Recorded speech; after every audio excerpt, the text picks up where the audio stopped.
Yang sebelahnya share screen tadi. Ya. Sudah ya ini, tadi ada suaranya juga. Ya, sudah. Oke, kalau sudah siap, silakan Hasbi bisa langsung dimulai saja.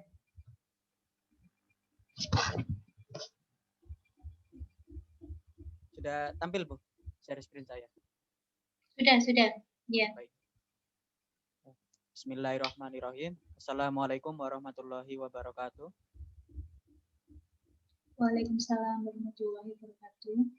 Yang terhormat Ibu Anis Yuniati, MSI PhD, selaku Kaprodi Fisika UIN Sunan Kalijaga, sekaligus dosen penguji saya pada siang hari ini. Pertama-tama, alhamdulillah, segala puji syukur bagi Allah Subhanahu wa taala karena pada siang hari ini bisa melaksanakan ujian kerja praktek dengan keadaan sehat walafiat, dan tak lupa sholawat serta salam tercurahkan kepada baginda Muhammad SAW yang kelak syafaatnya kita nantikan di hari akhir.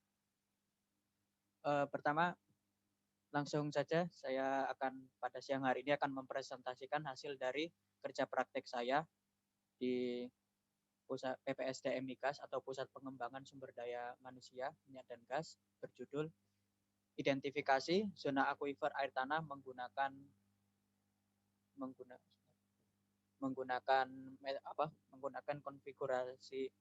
metode geolistrik resistivitas konfigurasi Wenner-Schlamber di Bandara Ngloram, Kecamatan Cepu, Kabupaten Blora. Disusun oleh saya, Walaswi Paraditya, NIM 171060235 dari Program Studi Fisika Fakultas Sains dan Teknologi UIN Sunan Kalijaga, Yogyakarta. Pertama, dari latar belakang. Pertama, dari kita mengetahui yaitu air adalah salah satu sumber daya alam yang sangat besar kapasitasnya, terbukti dari luas wilayah bumi dan juga Indonesia ini sangat mendominasi dari perairannya, akan tetapi yang bisa dikonsumsi ataupun bisa dipergunakan itu hanya sedikit, sekitar 0,8%. Nah, air tanah merupakan sumber daya yang sangat bermanfaat bagi semua makhluk di muka bumi. Makhluk hidup khususnya manusia melakukan berbagai cara untuk memenuhi kebutuhan air. Kondisi tempat bermukim berbeda-beda. Tidak semua daerah memiliki sumber daya air yang cukup, sehingga ada daerah tertentu yang mengalami kesulitan akan sumber daya air. Jadi keterbatasan air tanah ini menjadi salah satu latar belakang dari penelitian ini.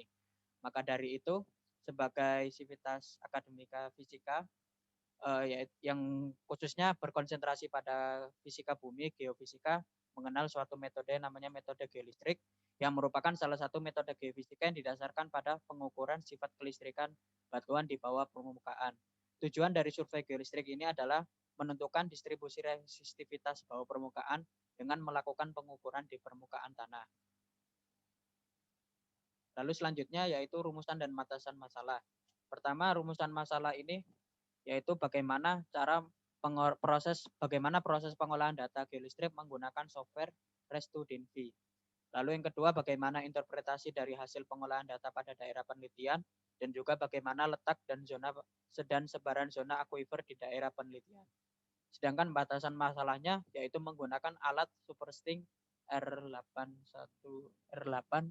IP dengan konfigurasi Wenner-Schlamber, yang mana alat ini berada di instansi tempat saya kerja praktek.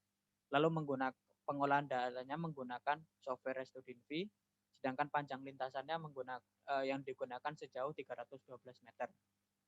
Penelitian kali ini juga memiliki batasan masalah, yaitu menggunakan data sekunder penelitian di daerah Bandara Ngloram, Kecamatan Cepu.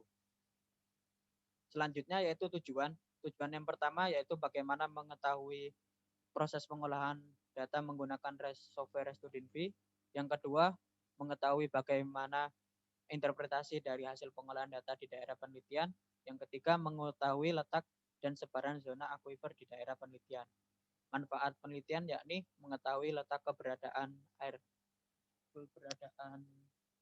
air tanah di daerah penelitian, lalu memahami struktur lapisan bawah permukaan daerah penelitian, serta memberi informasi kepada masyarakat sekitar terkait lokasi penelitian yang memiliki potensi air tanah yang sangat baik sehingga cocok untuk dijadikan pengeboran sumur.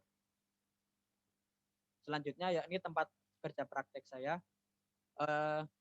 Kerja praktek saya berada di Laboratorium Geologi dan Eksplorasi, Pusat Pengembangan Sumber Daya Manusia Minyak Bumi dan Gas Bumi atau PPSDM Migas, yang mana beralamat di Jalan Sorogo nomor 1 Cepu, Kabupaten Blora, Jawa Tengah, dengan fasilitas yakni ada kilang, boiler, gedung sertifikasi, laboratorium simulator pemboran, laboratorium simulasi produksi, power plant, dan lain-lain. Pada pekerja praktek yang saya lakukan pada bulan Mei kemarin, saya dan teman-teman dibimbing oleh Bapak Kalimi, SST. Visi misi PPSDM Migas, yaitu visinya menjadi pusat pengembangan sumber daya manusia di subsektor minyak dan gas bumi yang unggul, berkarakter, dan diakui internasional. Visinya yaitu ada 4, menyiapkan SDM di subsektor migas dan gas bumi yang terampil, ahli, profesional, bertambah martabat tinggi dan mampu bersaing di dunia minyak dan gas bumi, menyelenggarakan dan mengembangkan program pelatihan dengan metode pembelajaran serta sarana dan prasarana yang berkualitas, menyelenggarakan pelayanan mengembangkan uji sertifikat kompetensi, dan yang terakhir mengembangkan jejaring untuk dapat bersinergi dengan lembaga penelitian, industri, masyarakat, dan pemerintah dalam menyelenggarakan pendidikan dan pelatihan.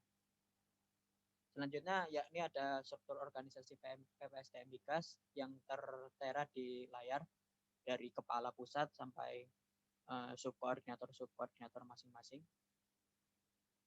Lalu selanjutnya ya ini ada landasan teori.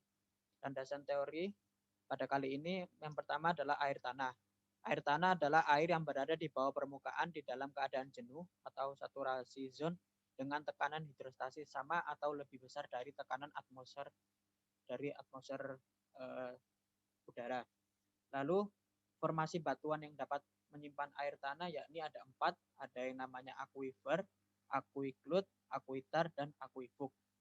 Pada pembahasan kali ini lebih dispesifikkan kepada aquifer, yaitu tempat zona atau bisa dibilang zona tempat keberadaan air tanah tersebut, yang terbagi di sini ada menjadi 4, yaitu aquifer bebas atau aquifer tidak terikat, aquifer tertekan, aquifer bocor, dan aquifer melayang. Itu objek penelitian yang akan saya kaji keberadaannya. Lalu selanjutnya kita mengetahui pada batuan, kita mengenal istilah porositas dan permeabilitas. Perbedaannya, porositas adalah perbandingan volume rongga-rongga pori terhadap volume total seluruh batuan. Porositas menentukan banyaknya air yang dikandung dalam batuan. Porositas dipengaruhi oleh besar dan bentuk butir material penyusun batuan tersebut, susunan butiran-butirannya, dan ukuran pori. Sedangkan permeabilitas adalah kemampuan medium untuk meloloskan atau mengalirkan fluida. Jadi permeabilitas sangat penting untuk menentukan cadangan fluida yang dapat diproduksi. Serta permeabilitas juga tergantung pada faktor-faktor seperti besarnya rongga-rongga dan derajat hubungan antar rongga. Lanjut, yaitu metode geolistrik. Metode geolistrik ini pada prinsipnya yakni kita menginjeksi arus ke bawah tanah, lalu kita ukur arus dan juga beda potensial dari tempat yang akan kita teliti itu. Jadi dengan menggunakan ini hukum Ohm, yaitu V sama dengan I kali R. Dari persamaan ini, apabila kita mengetahui beda potensial dan juga besarnya arus pada suatu wilayah batuan tersebut, kita dapat mendapatkan nilai resistansi batuan tersebut atau nilai hambatan dari batuan tersebut. Nah, dari nilai hambatan ini kita bisa menemukan suatu besaran yang namanya resistivitas batuan. Ya, ini resistivitas batuan kita bisa ukur dengan besarnya persamaan yang ada di nomor 3 bawah ini. Sedangkan nomor 2 ini hubungan antara resistansi dan resistivitas. Dari resistivitas kita bisa mencari dengan delta V dikali K per I. K ini adalah faktor geometri, yang mana tiap konfigurasi geolistrik mempunyai faktor geometri yang berbeda-beda. Jadi kita mencari nilai resistivitas batuan eh, pada lokasi penelitian. Lalu dari kita bisa kita kaji nilai resistivitasnya, kita bisa lihat kita bisa cocokkan dengan tabel nilai resistivitas batuan yang terpampang. Ini adalah sumbernya dari Telford yang sedikit lebih benar. Kita cocokkan dan juga kita bedakan dari lokasi geologi penelitian. Jadi di formasi batuan geologi di area yang kita kaji itu seperti apa, lalu kita cocokkan dengan tabel resistivitas ini. Batuan yang mempunyai resistivitas tinggi, maka konduktivitasnya yaitu kemampuan menghantarkan arus listrik akan semakin kecil. Begitu pula sebaliknya, jika batuan resistivitas rendah, maka konduktivitasnya akan semakin besar. Pengukuran resistivitas batuan dipengaruhi oleh beberapa faktor, diantaranya adalah homogenitas batuan, kandungan air, porositas, permeabilitas, dan kandungan mineral. Jadi semuanya saling berhubungan. Lalu ada konfigurasi survei geolistrik. Di sini ada bermacam-macam. Ada konfigurasi Schlumberger, konfigurasi Wenner Slumber, konfigurasi dipol-dipol, pol-dipol, dan juga konfigurasi pol-pol dengan beberapa perbedaan yang terpampang di slide tersebut. Dan juga yang sebelah kiri ini adalah bentuk bentuk konfigurasinya. Jadi elektrodanya seperti apa. Dan juga ini ada berbagai kelebihan dan kekurangannya masing-masing. Seperti kalau dipol-dipol itu berarti lateralnya bagus, lateral itu horizontal, sedangkan untuk kedalaman lebih bagus pol-pol atau pol-dipol, seperti itu. Nah, untuk konfigurasi yang saya lakukan pada penelitian pada kerja praktek kemarin, yaitu adalah konfigurasi Wenner Slumber dengan nilai K, faktor geometrinya adalah N plus 1 pi A, yang mana terpampang gambar konfigurasi elektrodanya seperti di layar. Selanjutnya yakni metodologi penelitian. Metodologi penelitian ini kami dari mahasiswa yang melakukan kerja praktek diberi masing-masing data sekunder untuk lokasi penelitian dikaji, akan tetapi tetap juga menggunakan alat tersebut. Jadi alatnya itu sebenarnya hanya digunakan di area PPS Demikas tersebut. Tetapi PPS Demikas mempunyai data-data yang mana itu lebih bagus dan itu yang akan kita jadikan bahan penelitian. Jadi ini menggunakan data sekunder dan kebetulan saya mendapatkan lokasi penelitian yang berada di Bandara Ngeloram dengan panjang lintasan sejauh 312 meter. Ini adalah lokasi penelitian yang saya lihat dari Google Earth. Saya screenshot. Lalu alat dan bahan. Nah, ini ada alat dan bahannya seperti pasak elektroda, lalu kabel. Nah, itu elektroda yang dipakai itu sejumlah 52. Jadi 52 dengan spasinya 6 meter, jadi totalnya 312 meter. Lalu ada alat utamanya yaitu super sting yang ini mempunyai kelebihan tersendiri dibanding alat naniura atau resistivity meter yang biasanya dipakai untuk geolistrik pada umumnya. Lalu ada juga akumulator sebagai sumber arus listrik. Diagram alirnya pertama dari alat tadi itu kita pertama install software dulu yang namanya AGIS Admin. Ini software bawaan dari SuperSting tadi. Jadi harus nyambung dengan laptop. Lalu kita membuat CMD atau command file-nya, lalu memindah command file-nya tadi ke PC atau laptop ke SuperSting control unit. Ini baru persiapan pengambilan data, yaitu harus install software dulu, lalu disambungkan dengan kabel ke laptop. Lalu selanjutnya ini alur penelitiannya itu pertama dari mulai menyiapkan alat, lalu menentukan lintasan, membentangkan kabel dan elektroda, menghubungkan ini masing-masing elektroda, switchbox dan masing-masing. Lalu kita ukur. Dari ukur nanti ada jangka waktu tersendiri yang cukup lama, sekitar kemarin itu 78 menit, 1 jam lebih kita menunggu. dari total 52 elektrod tadi. Lalu nanti ada langkah-langkahnya tersendiri yang mana saya jelaskan di laporan langkah-langkahnya tadi itu, tapi ini secara garis besarnya seperti ini. Lalu nanti selesai akan datanya sudah dalam bentuk file DAT. Jadi tidak perlu mengolah dari Excel ke DAT. Kalau umumnya pada alat-alat Naniura itu kita tabel manual. Jadi kita pakai kita buat semacam log sheet, kita ukur V sama I-nya di tiap titik, nanti bisa diukur masing-masing. Nah, kelebihan dari alat SuperSting ini sudah jadi alatnya dalam bentuk DAT kalau kita selesai mengoperasikannya tadi. Jadi sudah ada filenya tersendiri soft-filenya tersendiri di laptop. Nah, setelah ambil data, akuisisi data dalam bahasanya yaitu kita olah datanya, yaitu processing. Kita download datanya tadi, lalu karena sudah dalam format DAT, kita masukkan ke data ResToDinV. Di laporan sudah saya detailkan proses pengolahannya hingga terbuat di hasil penampang 2 dimensi, lalu kita interpretasi, dan akhirnya selesai. Hasil dan pembahasan. Jadi ini hasil dari software ResToDinV. Ini satu lintasan. Bentuknya seperti ini. Penjelasannya yakni kita jadi dari bentuk tadi itu ini kan ada tiga penampang. Yang pertama itu adalah measured apparent resistivity. Itu measured itu berarti kan baru pengukuran. Nanti setelah itu bawahnya dikalkulate, lalu bawahnya lagi di inverse. Nah, bentuk dari inverse ini tadi yang akan diinterpretasikan kita seperti apa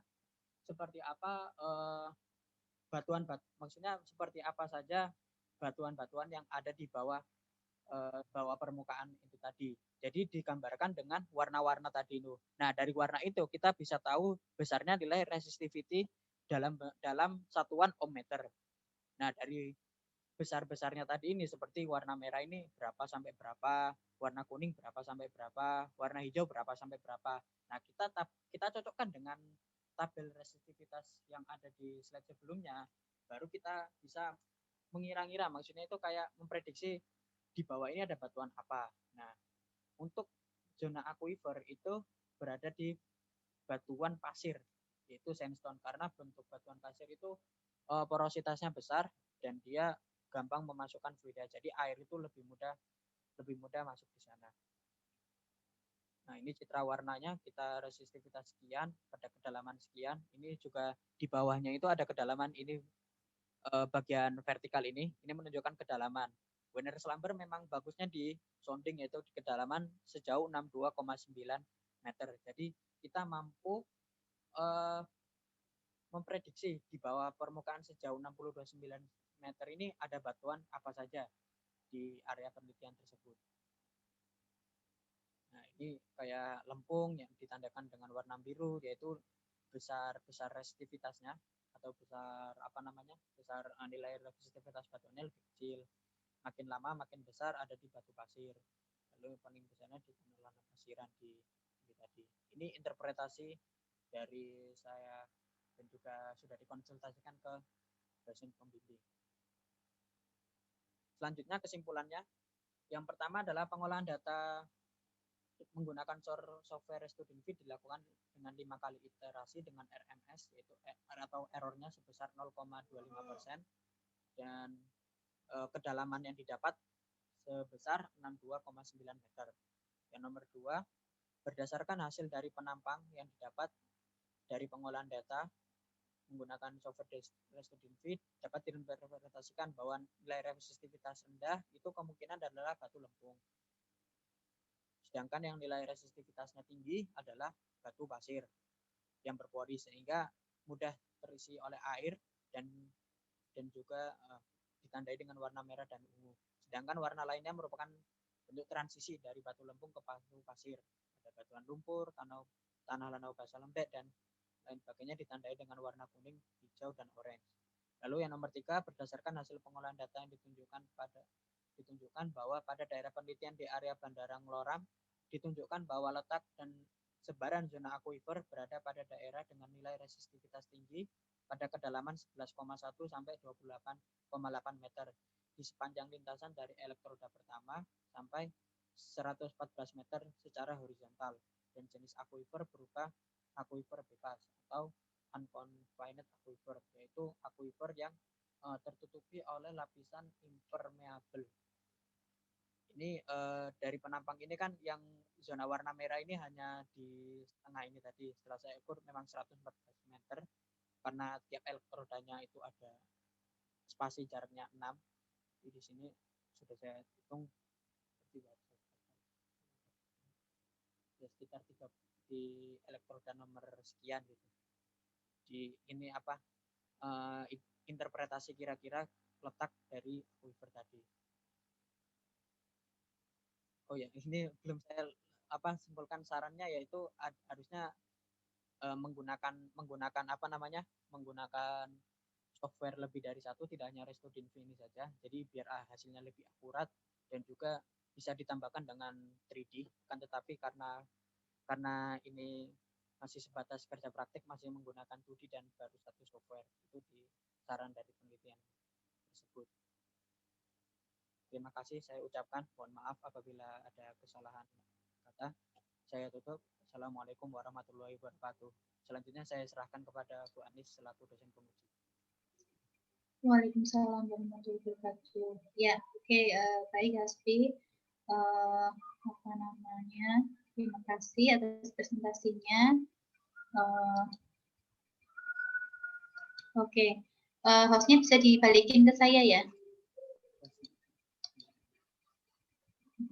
Bisa. Yang di bagian nama itu diklik.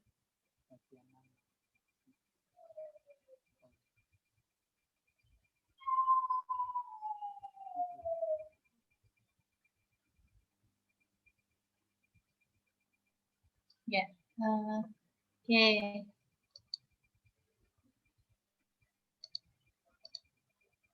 Nah, Hasbi kemarin 1 bulan ya ini apa namanya KP-nya? Ya Bu, bulan Mei, dari awal Mei sampai akhir Mei.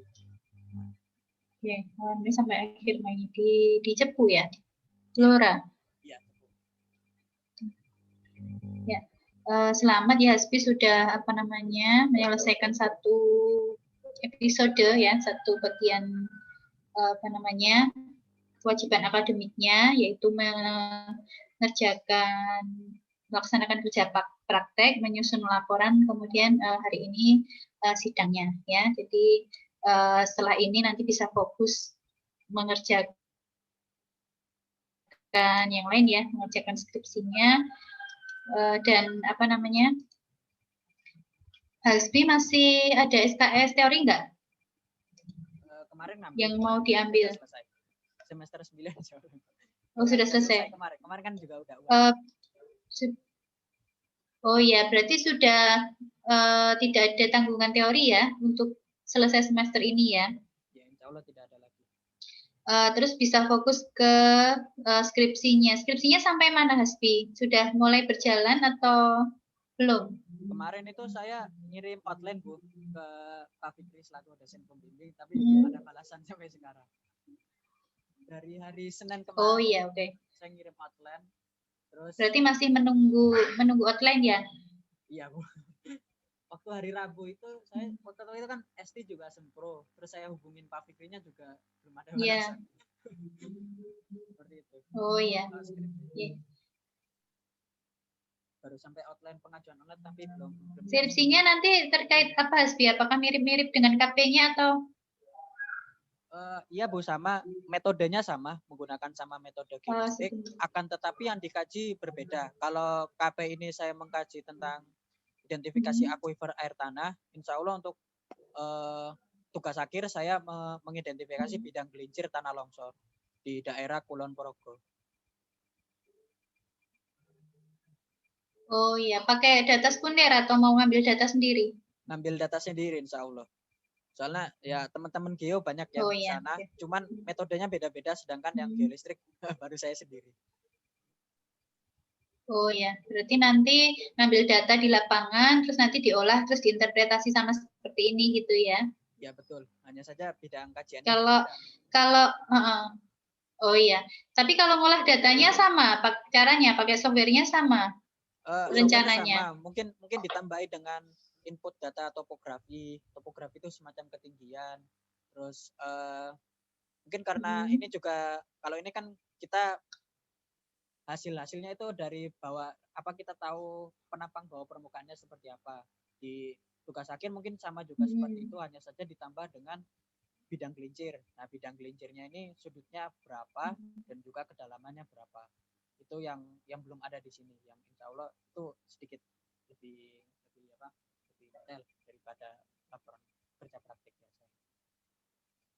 Oh ya, okay. Mungkin yang di sini tadi saran bisa dikerjakan nanti kalau pas skripsi katanya lebih dari satu software, dan tadi apa 3D ya, menggunakan tampilannya 3D, nggak 2D gitu ya. Ya, jadi kalau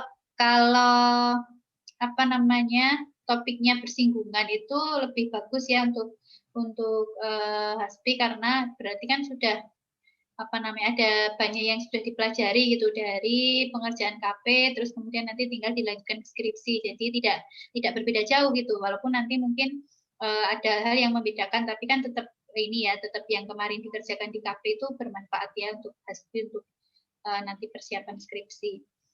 Oke, nanti saya ke format dulu ya, karena ini saya pun tidak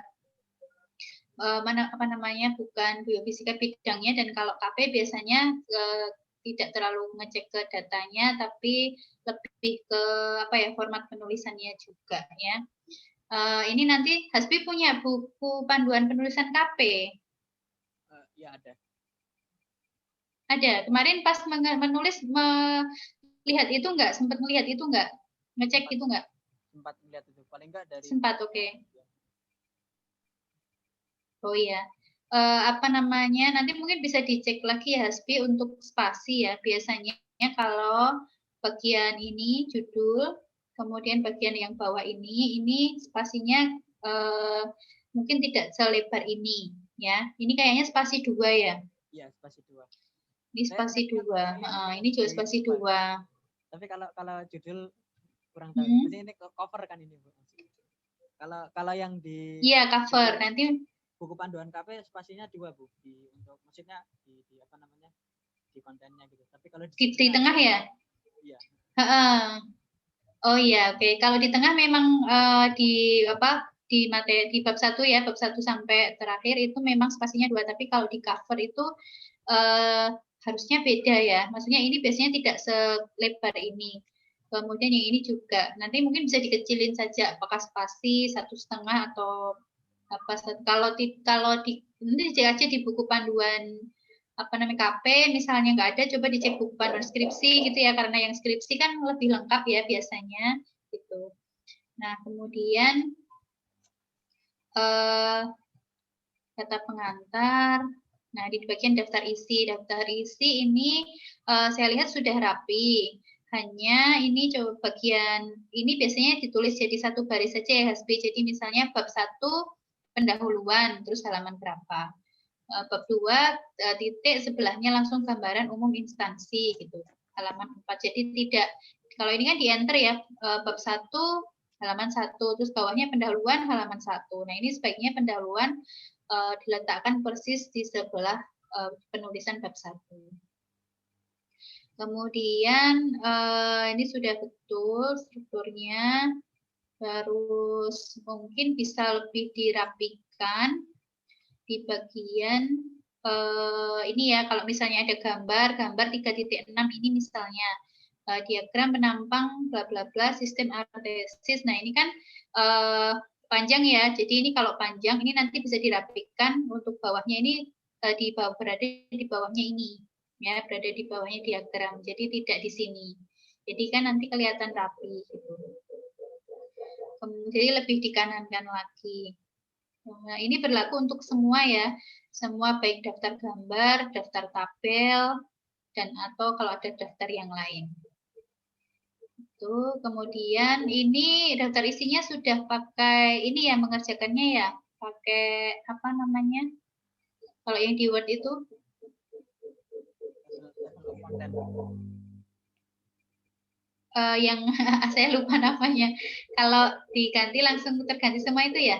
Ya, yang otomatis. Otomatis ya. Jadi kalau nanti Hasbi berubah halaman kan nggak perlu ini ya, tinggal diupdate aja ya. Oke. Kemudian ini daftar gambar, ini daftar gambar tadi sudah. Ini gambar 4.4 juga, ini bisa lebih dikanankan ya.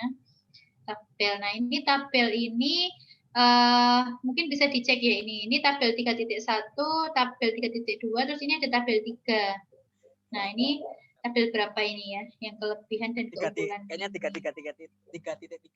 Oh 3.3, oke. Nah, jadi kurang kelewatan 3.3.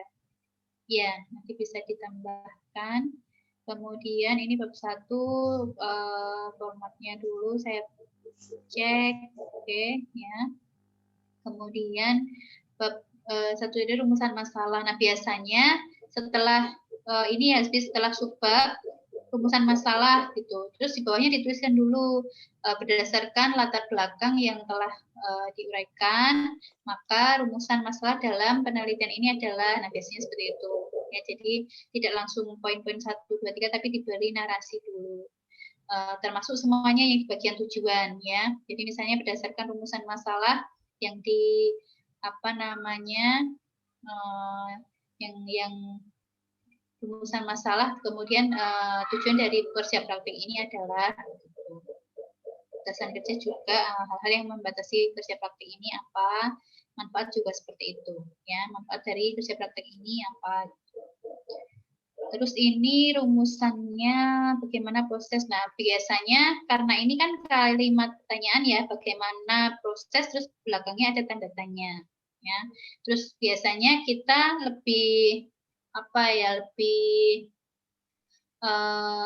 formalnya itu bagaimanakah gitu ya. Jadi bagaimanakah proses pengolahan data, bagaimanakah interpretasi, bagaimanakah letak gitu ya. Jadi tambah ikah di belakangnya. Kemudian tujuannya kemudian mengetahui letak dan sebaran zona. Oke. Metode penelitian ini oke, ini manfaatnya dapat mengetahui letak kedalaman, memahami struktur dan lapisan bawah permukaan informasi masyarakat. Oke. Ya, terus ini, nah ini juga kalau yang ini mungkin malah spasinya terlalu dekat ya. Jadi dari judul bab 2 gambar instansi terus ke 2.1 ini mungkin bisa spasinya lebih lebar lagi. Oke, ini profil, kemudian apa namanya, logo ya, logo, sejarah, kemudian visi misi, struktur organisasi, ya. Terus landasan teori tadi sudah disampaikan ya, diuraikan juga ada air tanah. Nah ini gambar Hasbi kan ini tidak gambar sendiri kan ya, apa namanya, ngambil dari referensi, nanti harus dituliskan di sini. Jadi air tanah dalam siklus hidrologi terus dalam kurung segmentasi itu gambar dari mana. Ini berlaku untuk semua ya. Jadi misalnya ada gambar, terus misalnya ada tabel data yang itu bukan data kita, itu juga setelah tabel berapa, judul tabelnya apa, terus dituliskan referensinya ya. Ini gambarnya. Kemudian 3.1, 3.2. Kalau mau lebih rapi lagi, nanti diperhatikan apa namanya ini ya. Ini kayak ini mungkin bisa lebih dikanankan gitu, tapi ini tidak terlalu ini apa namanya. Ini juga ya nanti gambar ini aquifer bebas. Ini juga gambarnya dari mana. Terus gambar ini ya ini lumayan cukup jelas, tapi apa ya, mungkin kalau bisa diperjelas ya diperjelas lagi. Jadi kalau misalnya menggunakan gambar, pastikan kalau di gambar itu ada keterangan-keterangannya, itu bisa terbaca dengan jelas. Kemudian Ini juga gambar 3, 4. Banyak sekali ya karena gambarnya. Nah, ini semuanya harus ini ya, Hasbi ya. Nanti diberikan citasinya, referensinya. Kemudian untuk penulisan rumus sudah betul. Di sebelah kanan ini dituliskan nomor rumusnya. Nah, ini juga bisa lebih dirapikan ya. Jadi enternya mau sepanjang berapa dari garis tepi kiri gitu, biar terlihat bagus ya. Ya, ini kan 3.1 di sini, tapi 3.2 dia lebih ke tengah gitu ya. Kalau biasanya rumus itu di center ya, jadi posisinya dia di tengah. Ini gambar juga sama seperti tadi. Terus metode geolistrik 1, 2. Nah, ini juga ya metode geolistrik resistivitas. Ini mungkin kalau Hasbi gambar sendiri ya tidak perlu dituliskan referensinya. Tapi kalau gambar orang maka perlu dituliskan. Terus untuk rumus ya, rumus itu kan biasanya kita nulisnya pakai equation ya, Hasbi. Jadi harus dicetak miring semua ini ya. V sama dengan I kali R. Nah, ini harus pakai equation. Nanti kalau dia muncul di tengah kalimat paragraf itu juga tetap miring kayak ini keterangan V ada I ada R, ini juga miring semua. Terus ini R, rho, L per A ini juga semuanya dia muncul dimanapun itu dituliskan dengan equation. Nah, kemudian sama ya berlaku untuk semua rumus yang ada ya, nanti dicek lagi. Kalau satuan itu tegak ya, kalau satuan itu tegak, tapi kalau rumus itu equation pakai italic ya. Kemudian untuk judul tabel ya, itu tidak di bawah tapi di atas.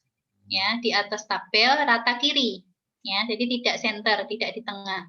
Tapi di sebelah kiri rata di sini. Jadi nanti tempatnya di sini. Tabel 3.1 di sini nilai resistivitas terus dalam kurung. Nah, ini sudah betul ada referensinya ya, Telford DKK 1982-nya posisinya saja yang dia di atasnya tabel dan rata kiri ya, bukan center. Kalau gambar itu di bawah dan center, tapi kalau tabel itu di atas dan rata kiri. Kemudian kalau ini ya, kalau memungkinkan ini mungkin bisa dicetak hurufnya pun pakai Times New Roman ya. Kalau ini kan bukan scanan ya, ini Hasbi kayaknya kan bikin tabel sendiri, jadi bisa disesuaikan jenis hurufnya. Ini juga ya, ini tabel, ini juga berarti nanti di atas. Terus apa namanya, jenis tabelnya nanti mungkin bisa dicek ya. Kalau di deskripsi itu ada tabel yang disarankan ya. Kan tabel kan bentuknya beda-beda. Kayak ini dengan ini kan juga beda ini. Terus ini dikasih warna abu-abu. Ini garisnya tertutup semua. Yang ini tidak apa sama seperti yang di atas ya, tapi ini juga terbuka di sebelah kiri kanan. Terus ini ada warnanya. Nah, ini nanti kalau bisa lebih bagusnya diseragamkan ya, jadi konsisten bentuk jenis tabel yang digunakan.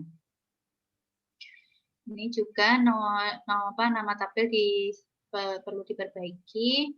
Kemudian ini tabel 3.3 juga pindah ke atas. Terus ini gambar ya, gambar juga.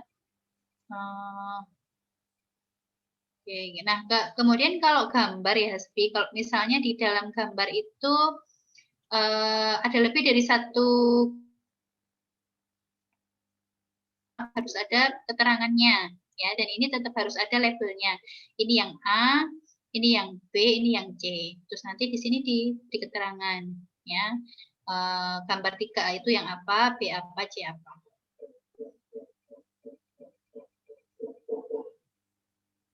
Nah, ini sudah betul ya, seperti ini ada referensinya. Memuna 2017. Equation lagi seperti tadi, gambar juga referensi. Ini sudah, ini juga referensinya belum ya. Kemudian ini penulisannya bisa lebih dirapikan ya, R1, R2, mungkin R3, R4 ditaruh saja di bawahnya, atau misalnya ini kan cuma harga ya, jadi bisa dituliskan aja satu kalimat ya, satu kalimat tidak dipisah-pisah seperti ini. Ke bawah atau bagaimana, Bu? R1, R2, R3? Mendatar saja langsung. Jadi misalnya ini kan cuma nilai kan ya. Konfigurasi Wener Alpha R1 dan R4 memiliki harga sebagai berikut. Ini R1 dan R4. Maksudnya mungkin R1 sampai R4 gitu ya. Karena kan ini ada R1, R2, R3, R4 ya.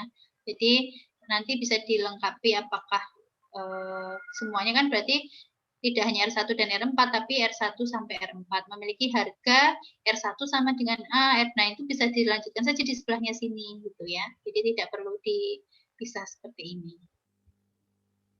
Terus ini entah saya yang matanya tidak tidak jeli atau apa, di beberapa bagian itu kayaknya ada beberapa font yang masih bukan Times New Roman ya, Hasbi ya. Tapi mungkin bisa dicek nanti ya, bagian ini misalnya. Gitu. Apakah ini Times New Roman atau bukan? Kok kalau saya lihat kayaknya kok bukan ya, kayak mungkin ke enter dengan persamaan yang di bawahnya atau bagaimana. Tapi kalau misalnya sudah ya berarti nggak apa-apa. Ya, nanti saya cek jadi lagi. Biasanya jadi kita habis mungkin copy paste atau nulis rumus apa, terus bawahnya itu fontnya ngikutin ya, jadi tidak balik ke Times New Roman lagi. Nah, kemudian pastikan nanti ya, kalau Hasbi menggunakan apa namanya, seperti ini ya, kan ada tadi kayak ada V, I, R, terus R, L, kayak gitu kan sudah ada keterangannya. Nah, nanti untuk yang ini juga ya dipastikan setiap ini ada keterangannya gitu ya, sudah dijelaskan ini itu apa gitu, untuk masing-masing simbolnya ya. Kemudian karena ini kan ada beberapa yang mungkin sama ya, jadi tidak dijelaskan lagi gitu. Ini bisa dijelaskan di pokoknya setiap apa terus harus ada keterangannya, ini apa gitu ya. Terus ini penetrasi konfigurasi Wener. Ini gambar lagi, biomorfologi. Ya, harus kita ke metode. Metodenya 4.1 data sekunder di kecamatan ini ya.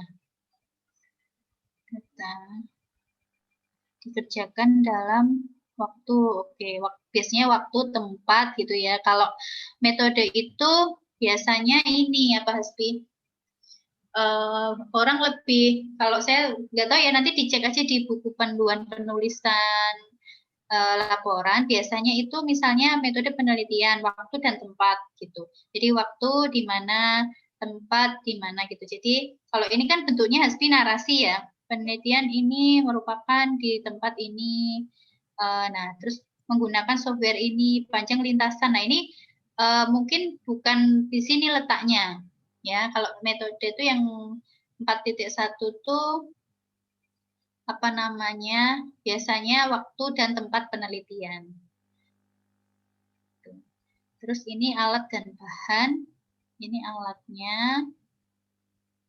Oke, terus bahannya nggak pakai ya.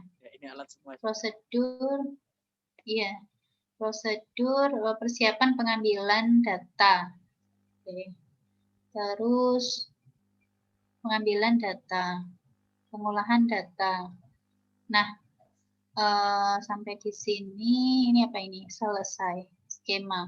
Nah, ini biasanya ini juga harusnya tidak seperti ini ya, biasanya prosedur itu langsung diagram alir dulu. Ya, jadi apa namanya? Prosedur itu di 4.3 ya. Prosedur pelaksanaan penelitian itu 431 misalnya proses pengambilan data, terus diagram alir dulu. Diagram alirnya seperti apa. Terus bawahnya itu baru menjelaskan masing-masing dari apa yang ada di di dalam diagram alir gitu. Nanti juga kalau ini kan Hasbi di belakang ya, di belakang. Jadi setelah ini kan skema. Nah, jadi ini bukan skema harusnya, tapi yang ketiga tadi prosedur pengambilan data atau prosedur penelitian gitu ya. Nanti baru ini ditampilkan dulu.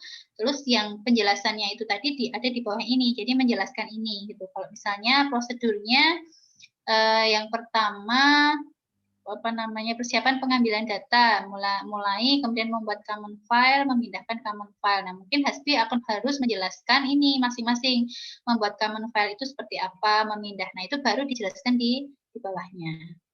Ini juga pengambilan data, mulai kemudian dan seterusnya, terus baru dijelaskan nanti masing-masing yang ada di sini itu mungkin kan tidak perlu dijelaskan lebih rinci ya. Jadi tes kontak resistan itu seperti apa, kemudian ini juga kayaknya kurang ya kotaknya ya Hasbi ya. Ini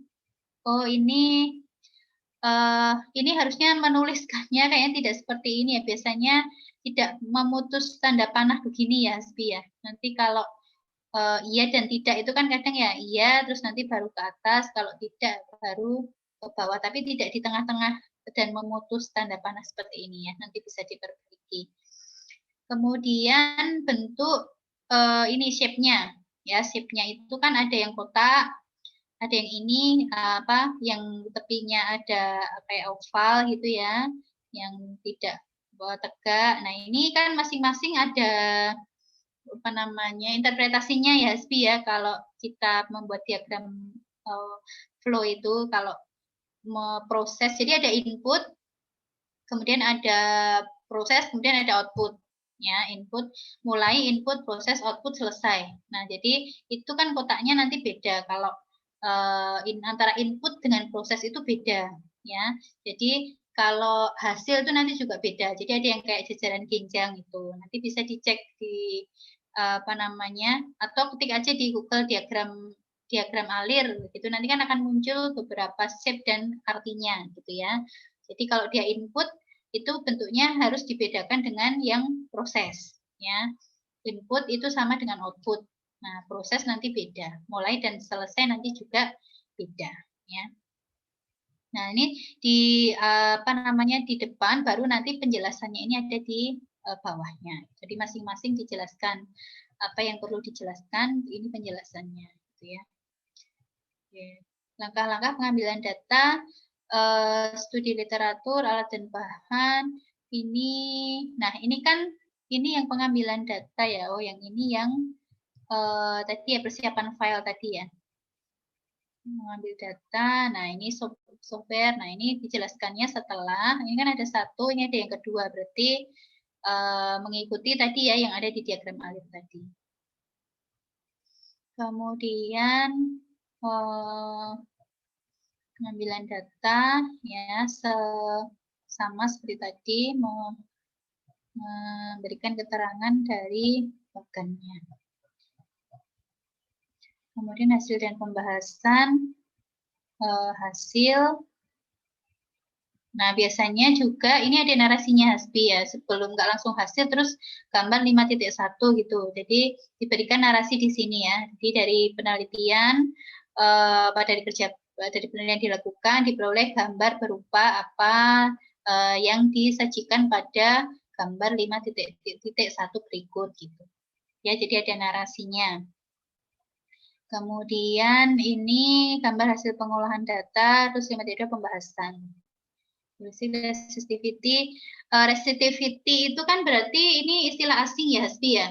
Nah, kalau kita mau ditranslate berarti resistivitas ya.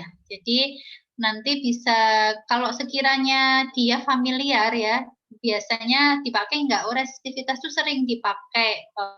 Berarti diganti saja dengan istilah yang berbahasa Indonesia ya, kecuali ada memang beberapa istilah yang tiap bidang itu kan ada beberapa istilah yang memang tidak familiar untuk ditranslate. Nah, itu kita bisa pakai istilah asingnya nanti tinggal dicetak miring.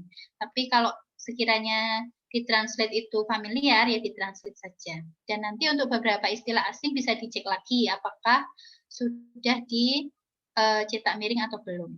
Ya. Nih, ini superstring di sini juga belum dicetak miring ya, kalau di sini sudah. Gitu, ya.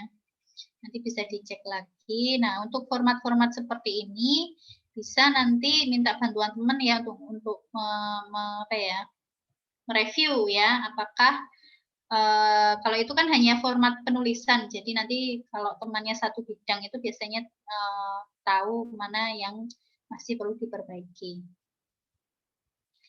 Ini kemudian kalau di sini pembahasannya itu, nah tadi kan biasanya hasil dan kesimpulan itu mengacu pada tujuan. Jadi kalau misalnya tadi tujuannya apa gitu. Tadi kalau nggak salah tujuannya kan ada 3 ya.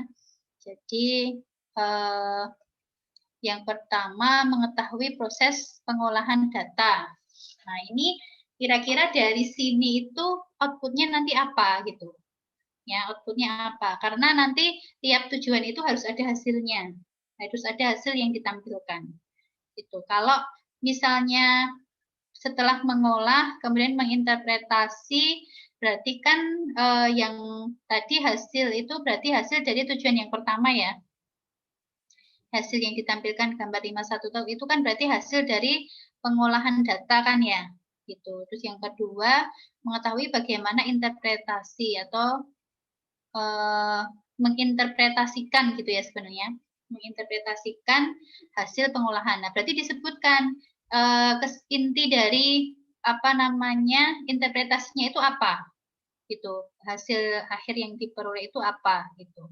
Kalau mengetahui proses pengolahan data, berarti data yang dihasilkan kan hasil pengolahannya tadi yang berupa gambar tadi. Terus tujuan kedua hasilnya ini apa, interpretasinya diperoleh apa. Terus yang ketiga, mengetahui letak dan sebaran zona akuifer. Nah, ini apakah bisa ditampilkan dalam bentuk gambar atau tidak gitu. Kalau enggak berarti cuma satu saja ya tadi ya gambarnya ya.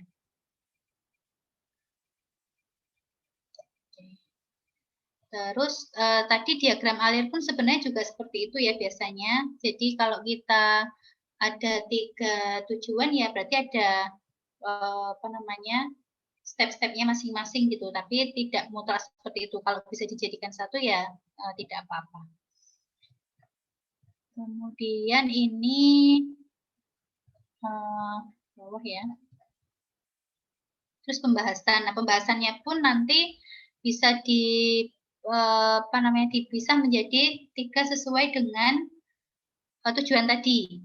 Ya, pembahasan yang pertama nanti membahas bagaimana cara mengolah tadi sampai mendapatkan hasilnya.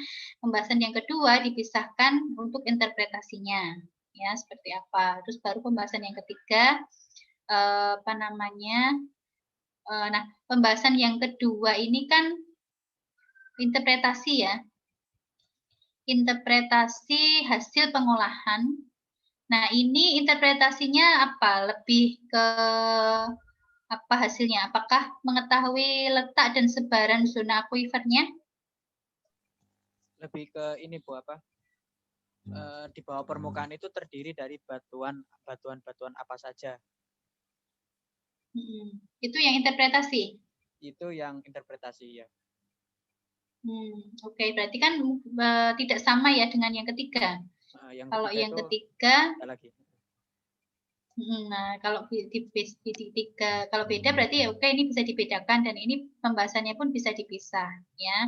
Jadi sesuai dengan yang ada di tujuan. Nanti kesimpulannya juga gitu Hasbi.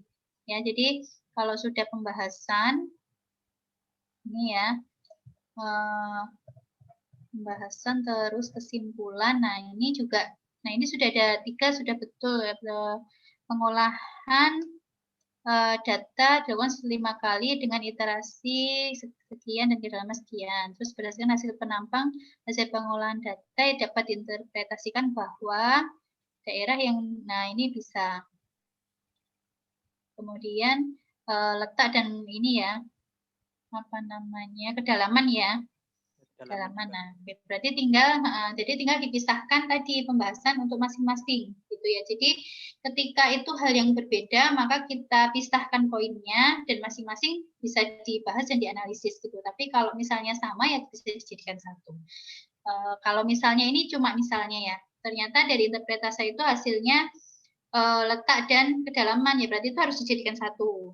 Tapi kalau ini kan enggak, kalau interpretasi bisa diceritakan kemungkinan terdapat batu lempung ditandai dengan ini, batu berpasir. Nah ini berarti ini kan bisa dibahas sendiri ya. Jadi nanti dipisahkan juga untuk pembahasannya masing-masing mengacu pada tujuannya. Mana pembahasan yang terkait dengan pengolahan data, kemudian pembahasan yang terkait dengan interpretasi, kemudian udah diurut ya. Terus yang ketiga pembahasan terkait mengambil kesimpulan terkait letak dan kedalaman tadi. Gitu. Ini kesimpulannya. Terus ini sarannya hasil pengolahan lebih dari satu software kedalaman. Dengan nilai kedua itu mempermudah dan terus yang disebutkan Hasbi menggunakan 3D tadi belum dituliskan di sini ya berarti ya? Ya, sepertinya belum. Ya belum. Terus kalau misalnya ini kan Hasbi menyarankan menggunakan lebih dari satu software itu bisa dituliskan kalau Hasbi tahu software yang lain apa ya. Namanya jadi image ada Bu. Ya jadi apa saja sih misalnya software yang lain selain ini apa, terus menggunakan 3D tadi namanya apa bisa disebutkan ya, bisa dilengkapi sarannya jadi lebih detail. Jadi kalau orang membaca dan tidak mengerjakan hal yang sama itu langsung bisa ini pakai ini gitu ya. Dan mestinya saya nggak tahu kalau antara satu software dengan yang lain itu seperti misalnya ini si software yang dipakai Hasbi dengan yang lain ini apakah software yang lain itu apakah lebih baik atau tidak, begitu maksud saya. Biasanya itu dibandingkan Bu. Jadi antara software yang ini hasilnya seperti apa, yang software ini hasilnya seperti apa, nanti dibandingkan apakah sama atau tidak. Kalau sama berarti proses pengolahan dan akuisisinya benar. Tapi kalau ternyata perbedaannya sampai mencolok ya. Mencolok berarti kan ada sesuatu yang error gitu. Ada yang salah untuk bagian pengolahan datanya ya. Iya, seperti itu. Ya, oke. Mungkin software itu kan karena ada beberapa ya, mungkin satu software itu lebih mudah dibanding software yang lain gitu ya. Mungkin atau ya biasanya masing-masing ada plus minusnya. Mungkin lebih teliti gitu ya. Terus daftar pustaka ini harus diperbaiki ya. Jadi ini apakah masih manual ya, Spi ya? Iya, manual, Bu. Nanti saya tahu Mendeley cuman belum bisa makainya. Oke, nanti bisa kalau di skripsi nanti mungkin sudah bisa menggunakan ya. Jadi bisa dipelajari cara ekspor dan ekspor atau impor paper itu seperti apa. Jadi nanti biar lebih mudah karena ini ada berapa ini? Berapa 2 halaman ya? Lebih dari 10 lah, lebih dari 15, mungkin lebih dari 20. Ini sudah cukup banyak kalau menurut saya. Kalau harus input satu-satu, saya nggak tahu Hasbi butuh berapa hari untuk menulis daftar pustakanya ini ya. Belum lagi nanti harus merapikan. Karena ini stylenya masih tidak seragam ya. Ini apa ini 2818 itu apa ya? Ini harusnya autornya ya Hasbi ya. Ini ada di tabel yang saya cantumkan sumbernya seperti itu. Gitu kayaknya nanti dicek lagi tabelnya itu tabel apa atau autornya siapa atau dari buku apa gitu ya. Nanti bisa ini harusnya nggak seperti ini ya, di depan 2818,S. Nah ini ada yang salah di sini ya. Terus juga formatnya ini benar-benar tidak seragam. Jadi ada yang tanda tahunnya pakai tanda kurung, ada yang tidak. Terus ada yang tahunnya di depan, ada yang mungkin tahunnya di tengah gitu ya. Itu terus yang di garis miring itu apanya ya. Terus ini Hasbi kalau nulis daftar pustaka ya Oh ya, kalau daftar pustaka itu tidak rata kiri semua untuk ininya apa. Jadi kalau ini di bawahnya itu ya di spasi ke kanan gitu. Jadi kalau kayak gini kan kayaknya ini ini di sini Riau-nya hanya di sini. Ini kan masih selanjutan yang ini ya. Jadi harus di spasi ke kanan gitu. Jadi kelihatan sekilas bisa dihitung daftar pustakanya ada berapa. Kalau ini kan mau ngitung kan harus ngecek satu-satu ya, ini sampai sini 1, ini sampai sini 2, itu kan ya, ini sampai sini 3. Nah, jadi agak kesulitan, jadi harus di-enter untuk yang apa namanya kalimat di bawahnya. Jadi tidak semuanya di kiri seperti ini. Kemudian kalau misalnya nanti belum bisa menggunakan apa Hasbi softwarenya, software untuk referensi, mungkin bisa diseragamkan dulu stylenya ya. Kalau di Word kan ada itu style referensi, ada beberapa jenis gitu. Nanti tinggal dipilih satu style apa yang mau dipakai gitu dan atau dicek di buku panduan stylenya dimintanya pakai apa. Kalau enggak Hasbi ceknya di buku panduan skripsi ya yang lebih lengkap. Itu stylenya style apa yang dipakai. Jadi nanti kalau skripsi kan bisa apa namanya ingat lagi oh stylenya pakai yang ini jadi tidak belajar yang baru. Tinggal diklik aja. Cuman ini harus diseragamkan ya. Jadi kayak ini apa namanya nama depan atau nama belakang yang dituliskan kayak misalnya ini Heru Hendrayana. Ini kan ditulis lengkap ini nama depan dan nama belakang. Nah, sedangkan yang lain ini kan ada yang disingkat ya. Log DM, terus Maimuna S, Darsono D. Nah, ini jadi harus seragam penulisannya. Apakah kalau ini juga G Handayani, ini yang disingkat di depan, tapi yang lain kan yang disingkat yang di belakang. Jadi itu harus apa namanya disesuaikan gitu. Mau pakai yang seperti apa? Apakah nama depan disingkat terus nama belakang dulu baru nama depannya. Nah, itu juga harus seragam. Terus setelah itu apa tahun, pakai tanda kurung apa tidak, terus baru judul mungkin.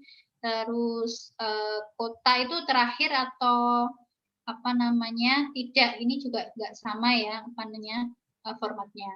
Jadi nanti bisa disesuaikan lagi ya Hasbi untuk penulisan daftar pustakanya. Gitu. Kalau Hasbi pakai Mendeley lebih enak karena bisa langsung di ekspor nanti ya dan dipindah-pindah. Kalaupun harus input manual, tetap bisa disesuaikan, gitu ya. Daftar pustaka diperbaiki lagi. Kemudian ini lampiran ya, 1, 2, 3, 4 hasil pengolahan data. Oke. Ini beda dengan di gambar 5.1 tadi. Sebenarnya sama, Bu. Sama, oke. Ya. Kalau sama berarti tidak perlu ditaruh juga di lampiran, kecuali ada hasilnya lebih dari 1, terus diambil hasil 1 yang terbaik, nah itu nggak apa-apa. Yang terbaik ditaruh di bab 5, terus yang lain ditaruh di lampiran. Tapi kalau sama ya tidak perlu ditaruh lagi di sini. Ya. Oke, itu tadi Hasbi ya, apa namanya, bisa untuk bahan perbaikan, dan nanti kalau pas menulis skripsi itu sudah lebih apa namanya tahu ya apa menulis formatnya itu tidak lagi banyak kesalahan. Nah, saya nggak sempat ngecek typo-typonya ya, yang apa namanya apakah ada salah-salah kata atau tidak gitu. Nanti bisa minta temannya untuk ngecek ya. Kalau misalnya ada teman yang punya waktu bisa minta tolong dibaca, jadi kalau ada yang typo-typo bisa diperbaiki. Gitu. Kemudian apa namanya? Sebenarnya parameter yang paling penting dari hasil ini apa Hasbi? Parameter fisiknya?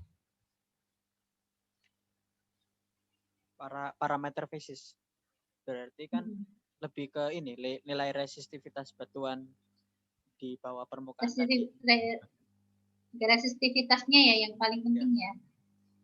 Terus ini hasilnya memang apa namanya bisa diperoleh letak pasti ininya ya, yang warna merah ini yang bagus ya berarti ya? Itu memang perkiraan letak akuifer air tanahnya, Bu. Jadi ngebor. Jadi kan sebenarnya orang geofisika itu kayak dia memprediksi apa saja yang di bawah tanah. Nah, nanti kalau ini benar langsung kita bor. Jadi bagian sini-sini saja yang bukan bagian yang sebelah kanan itu tapi yang di sebelah kiri dengan kedalaman sekian. Nanti kita bisa mengetahui yang merah berarti ya? Yang merah. Karena nilai resistivitasnya paling besar. Oke. Ini berarti dia perkiraan cadangannya yang di sini saja ya, yang di sini sudah enggak sedalam ini begitu ya? Iya, karena jenis batuannya berbeda. Jadi kan nilai resistivitas itu kayak nilai karakteristik dari suatu batuan tersebut. Nah, itu kan berbeda-beda. Nah, itu yang kita cari dari orang geofisika untuk metode geolistrik. Terus interpretasi tadi ya. Tadi Hasbi bilangnya pas slumber metodenya. Iya, Wenner slumber. Wenner slumber ya. Soalnya dulu kalau saya uji yang sebelumnya itu bilangnya selam bersih. Bacanya. Sama aja, selam bersih, slumber ya. Sama aja ya. mungkin berbeda tapi ya kalau dari Pak Fikri juga dulu ngajarnya selam bersih. Iya sih. Itu slumber itu kayak disingkat gitu Bu sebenarnya. Oh iya. Ya, jadi saya nggak tahu ya kalau di geofisika boleh atau tidak seperti itu. Mungkin nggak apa-apa, nggak masalah. Nah, ini kayaknya kurang spasi juga ya Hasbi ya, kecamatan, pengelolaan kecamatan. Nah, ini saya minta maaf karena nggak sempat ngecek benar-benar satu-satu ya. Jadi terkait dengan ada spasi yang masih belum tepat, terus typo apa gitu, nanti bisa diperbaiki kalau Hasbi masih menemukan lagi yang seperti itu. Ya. Oh ya Bu, yang tadi untuk yang judul covernya itu spasinya bukan 2 ya Bu berarti ya? Hanya Iya, bukan 2. Ini terlalu lebar. Iya. Ini juga yang di sini. Mulai dari program studi fisika sampai bawah ini ya. Biasanya tidak selebar ini. Gitu. Ini memang ukurannya ini ya, beda ya. Gimana Bu? Ada kok. Ini ukurannya beda ya Kak, antara cover dengan lembar berikutnya ini. Ukuran kertasnya. Nanti bisa dicek ya Hasbi. Mungkin ininya bukan ini ya, kayak zoomnya gitu ya. Bukan ya. Zoomnya. Soalnya ini juga ini lebar lagi. Oh.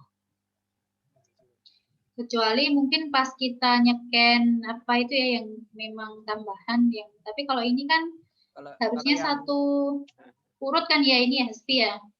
Kalau yang lembar pengesahan tapi nggak tahu entah ketika di PD scan ya. Tapi ini tadi kan antara cover dengan kata pengantar. Oh, ini scan ya? Oh ya, yang pengesahan scan itu. Oh iya, pantesan scan. Oh ya, pantesan ini apa ada perbedaan size. Ya. Oke, kayaknya itu saja Hasbi yang bisa saya sarankan untuk perbaikan nanti.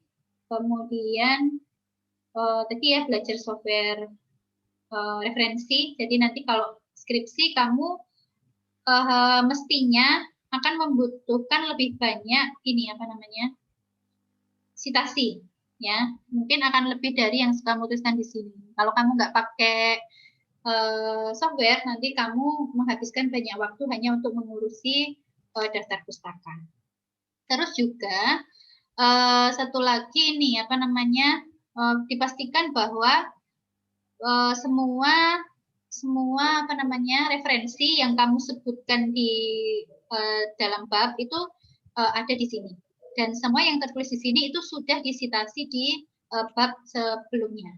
Jadi itulah kalau kelebihannya kalau kita pakai software, jadi tidak akan ada yang hilang dan tidak akan ada yang ketambahan gitu. Kalau Hasbi manual seperti ini sangat besar kemungkinan untuk ada referensi yang disitasi Hasbi di sini, tapi Hasbi lupa belum menuliskan di bagian belakang daftar pustaka, ya. Atau sebaliknya, mungkin Hasbi ingat gitu ya, oh saya dulu mensitasi paper ini, terus Hasbi tuliskan di sini di daftar pustaka, tapi Hasbi lupa tidak men-cite di paragraf itu sebelah mana gitu. Nah itu juga memungkinkan bisa kelewat ya kalau Hasbi tidak menggunakan software. Jadi misalnya kayak di bagian depan ya, di dasar-dasar teori itu biasanya.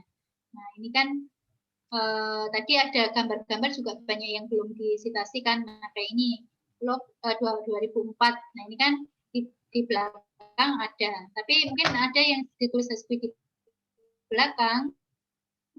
Di sini lupa tidak disitasi seperti ini. Ya, di bagian mana dia itu disitasi Hasbi di bagian mana itu nanti bisa jadi kelewatan. Ya, jadi kalau belum pakai software ya berarti harus memastikan satu-satu itu bahwa itu sudah klop gitu ya, disitasi dan juga ada di belakang. Tapi kan waktu itu menghabiskan waktu ya Hasbi ya. Jadi baik untuk Hasbi maupun untuk penguji nanti. Jadi sebaiknya ditertibkan gitu ya dari awal. Enaknya pakai software, jadi nggak ada yang ketinggalan. Nanti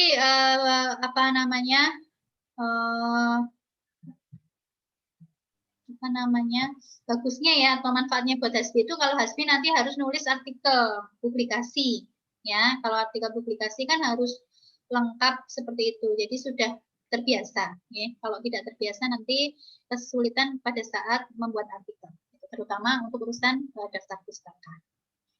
Oke, itu saja Hasbi ya dari saya.